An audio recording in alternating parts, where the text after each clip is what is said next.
Hey, good morning everybody. First little bit of snow for the season, and still a lot going on here. We're heading into the meat trailer for just a little bit. I've got to close the cooler, shut down the cool bot, and give this a good cleaning. We spent the last 4 days cutting up beef, and it was quite a project. Customers come over and the beef gets cut exactly to what they want, so it took a while, but the last 4 days have been a thrash, and we had our very last burger day of the year. There is the internals of the meat grinder, and the 2 cows. We probably ground about 400 pounds of ground beef for people. Had a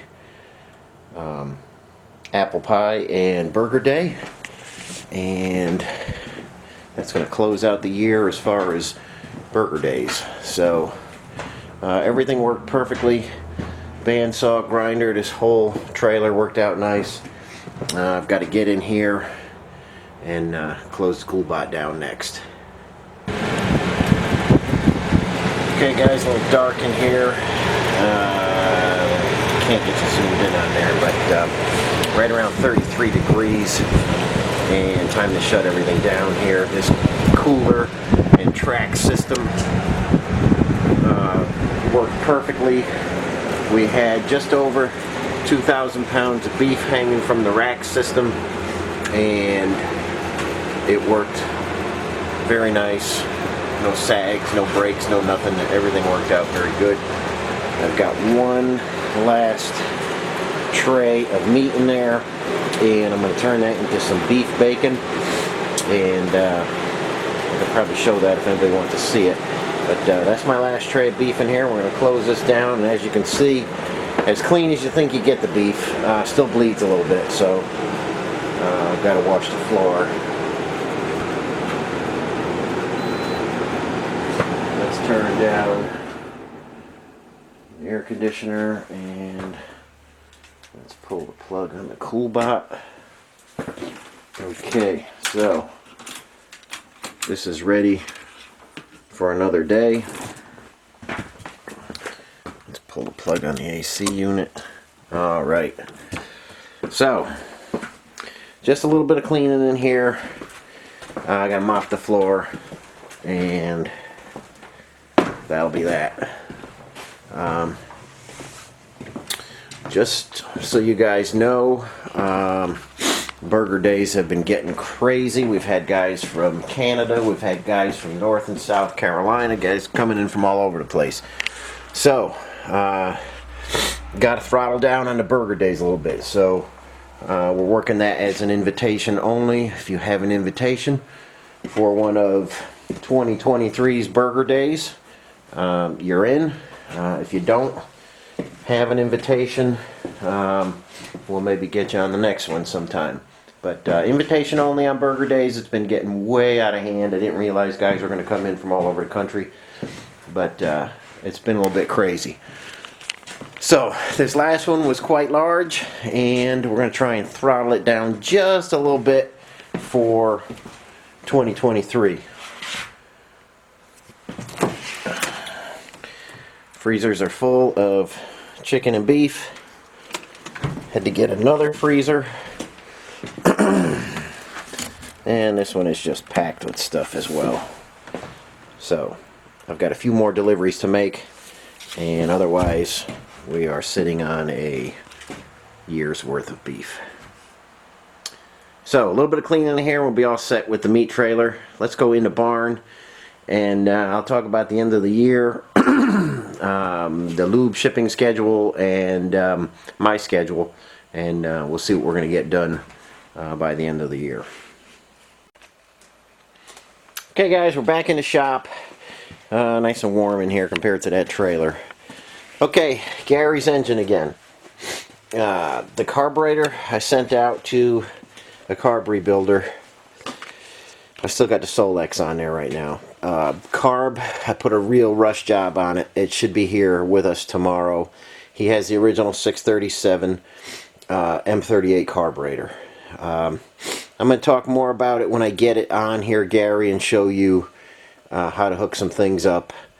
The carburetor was a mess. There's no possible way it was ever going to run. And I'll talk more about that when I get it. We found everything wrong with it. I don't know where it came from, and I don't know who touched it along the way, but it was never going to run. Internally, the jets were, the main jet was just so big, the carburetor was constantly flooding. And the vent needed to be open to run it. And just a whole bunch wrong. So when I get the carburetor on here, we're going to run the engine one last time. I'm going to prove to you there's nothing wrong with the inside of the engine, like I think I've already done for you. And it's just a pain that the engine had to come all the way back from South Dakota just for a carburetor change. But that's what's going on with this.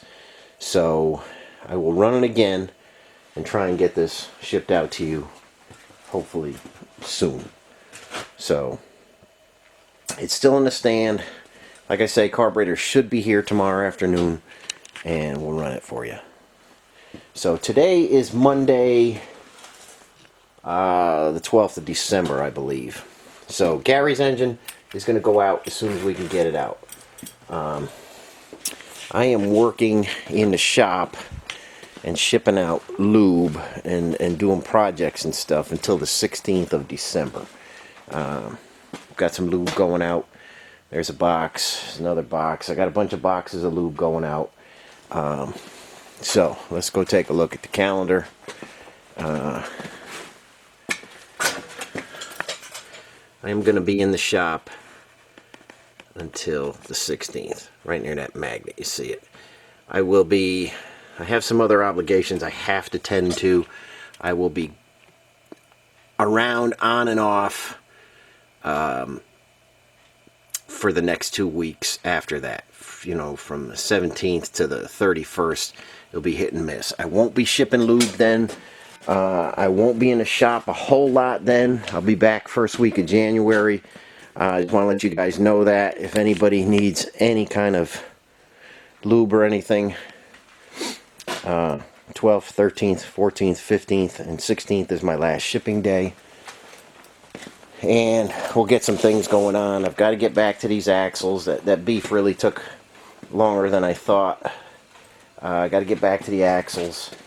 Let's go over here. I have not started on Scott's engine yet. That's still sitting there. There's John's engine. I did get a nice day. I sandblasted John's axles. So I'll tear into these pretty soon. And I've got some Studebaker fenders there I got to sandblast.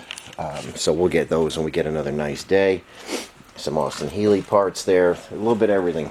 Like I say, I will be around this week. If anybody needs anything, just shoot me an email or comment below, and I'll try and get as many people's stuff out as possible by the 16th. But then I'm just slammed for the rest of the year. So that's what's happening. Not slacking on anybody's projects, just got some things to do. I've got Tom in the paint booth, and we'll take a peek at him next. Okay, here we are in the paint booth. Had to make a little adjustment to Tom's fender to clear, right in that area, to clear the battery box. There was a lot of filler in there from SGI. I was surprised to see that, so I knocked that all out and smoothed it out. Okay. Again, it's an early 3A body, so I have to put threads in here for the footrest, and they missed one of the cover bolts, so I got to put some threads in there. I have already fixed,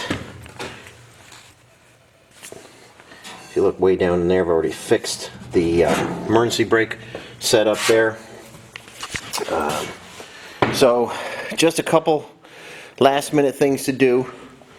Give that guy a good sandblast and start the priming. We're supposed to get some 40-degree days, and I need to stay on Tom's body painting before it gets any colder. It's easier to heat the booth when it's 40 degrees than when it's 20 degrees. So gonna stay on this. We're gonna use his original grill, and it's bent and twisted. I've got to straighten that out. We've got some seat frames that need to go gloss black. Rear seat and passenger seat are reproductions. I'm going to sandblast and prime and paint his original driver's seat. So things are happening. Again, a little behind because of all that beef cutting, but we'll get this done. It's not too bad. It's about almost 30 degrees in here now, so a little bit of heat will pop it right up to 70. But got to get it sandblasted first. Get rid of all this rust that happened during shipping and stuff. There's his windshield frame. The hood is in very nice shape. We don't have to do too much to that. But this is going CJ 3A Luzon red. And I'll get the paint ordered. I will get the epoxy primer here and ready to go. And we'll take care of Tom's painting shortly. Okay guys, it's been another crazy day. I thought I had footage of this AMC 20. I was showing how to set the pinion depth in this one with